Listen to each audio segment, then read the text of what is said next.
Melvina Hushanti, owner Daviana Skincare telah membenarkan Nikita Mirzani sempat memintanya uang senilai 15 miliar rupiah untuk tutup mulut. Namun, Melvina Hushanti menegaskan tidak ada penyuapan antara dirinya dengan Nikita Mirzani.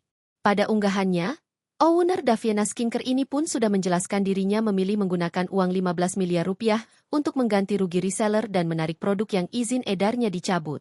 Untuk terakhir kalinya aku bahas masalah ini.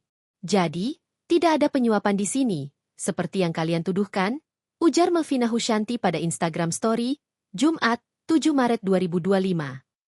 Melvina Hushanti tak memungkiri kondisi kala itu sangat buntu dan mungkin hal serupa dirasakan oleh owner skincare lainnya. Namun, Melvina Hushanti mengatakan setiap orang pasti memiliki cara berbeda-beda dalam menyelesaikan masalahnya. Dalam hal ini, Melvina pun memilih diam dan tak mengambil langkah hukum, seperti yang dilakukan Dr. Reza Gladys. Meski begitu, Melvina Hushanti meminta publik untuk tidak mewajarkan tindak kejahatan apapun, termasuk pemerasan yang dilakukan Nikita Mirzani.